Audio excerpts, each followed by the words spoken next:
There's a kind of intelligence that nobody puts on a resume. It doesn't show up on IQ tests. It didn't earn you straight A's. And for most of your life, the people around you probably didn't even have a name for it. But you've had it for years. You walk into a room and you already know something's wrong before a single word is spoken. You see through people in ways that make even you uncomfortable sometimes. You felt things coming before they arrived, like whether you sensed in your bones. And here's the part that might genuinely stop you for a second. That ability? It didn't come from nowhere. It was built, quietly, without your permission, in conditions that asked far too much of you, far too early. If any part of that landed, stay with me, because what I'm about to walk you through might be the first real explanation you've ever gotten. Most conversations about trauma stop at the wound. They talk about what was lost, what hurt, what left a mark. And that matters, deeply. But there's another side of that story that almost never gets told. Because in some people, adversity doesn't just leave damage. It leaves data. It rewires the brain in ways that produce a kind of sharp, specific, almost unsettling intelligence. Researchers have a growing body of work on this. Therapists see it in their clients. And the people who have it, they usually just thought something was wrong with them. Today we're looking at 7 signs that you carry this hidden form of smart, what it actually is, where it comes from, and why for most of your life it probably felt more like a burden than a gift. Let's get into it. Not because you're nosy, not because you're looking for it. It just happens. Someone tells you they're fine, and your brain quietly registers the half-second pause before they said it. Someone laughs too loudly at something that wasn't that funny. Someone keeps their arms crossed through a conversation that should feel relaxed. You don't analyze it consciously. It just arrives. And you're usually right. Here's why that happens.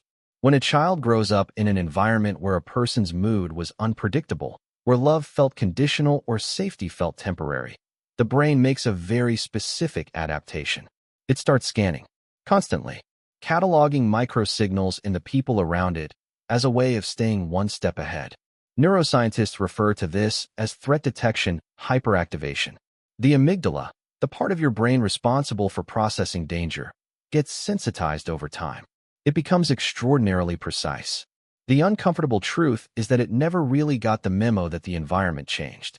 So now you're 30 years old in a perfectly safe Monday morning meeting, and you're still reading the room like your nervous system depends on it. That's not paranoia. That's pattern recognition that was forged under pressure. You've been in situations where you knew. You couldn't defend it in an argument. You couldn't write it down in bullet points. But something in you was certain, and time proved you right. Maybe it was a person. Maybe it was a situation. Maybe it was a quiet feeling in a new place that said leave before your brain could construct a reason. This is not mystical. It has a very grounded neurological explanation. Traumatic experiences, particularly the kind that happened before we have the language to process them, get stored in the body differently than ordinary memories. Dr. Bessel van der Kolk's research in this area showed that trauma encodes somatically, meaning the nervous system holds the record even when the conscious mind doesn't. What that means practically is that your body has an archive your vocabulary doesn't have access to yet. When something familiar triggers that archive, you feel the answer before you can think it. What other people call irrational, you've learned to quietly trust. And more often than not, it holds up. Here's something most people genuinely struggle with. The idea that someone can be good and still cause harm. That a situation can be wrong and still make sense. That you can love something and also need to leave it.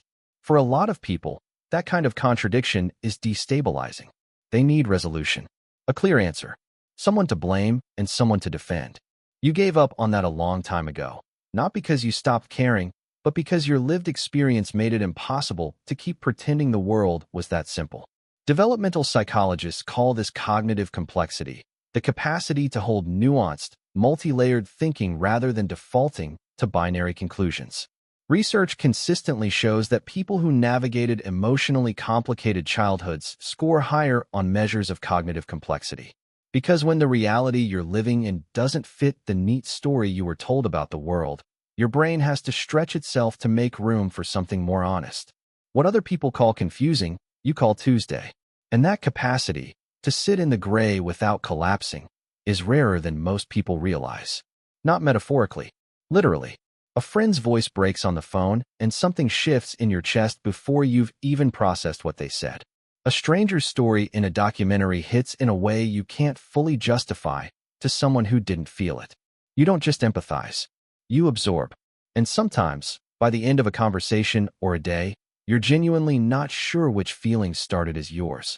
Social neuroscience has a framework for this called affective empathy, the automatic, often involuntary sharing of another person's emotional state. Mirror neuron systems play a role here. And in people whose nervous systems were shaped by early emotional intensity, these systems tend to run at a significantly higher amplitude. The same attunement that makes you exceptional at sensing what someone needs before they ask also means you're taking in a lot more than the average person every single day. This one is hard to say out loud, not because it's shameful, but because it requires looking at something most of us would rather not see.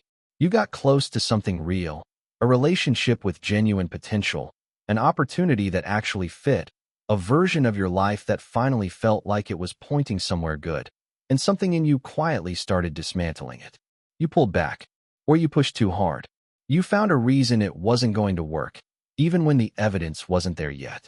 Psychologists describe this through the lens of nervous system familiarity. The brain doesn't automatically distinguish between safe and unfamiliar and unsafe. It registers unfamiliar.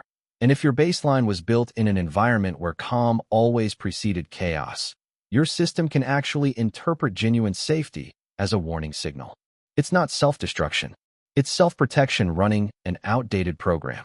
Recognizing that, really sitting with it, is one of the most disorienting and quietly freeing things a person can do, because it separates the behavior from the identity. You're not someone who ruins good things. You're someone whose nervous system learned a rule that no longer applies. Not as a hobby, more like a compulsion. Why did I respond that way? What does this feeling actually mean?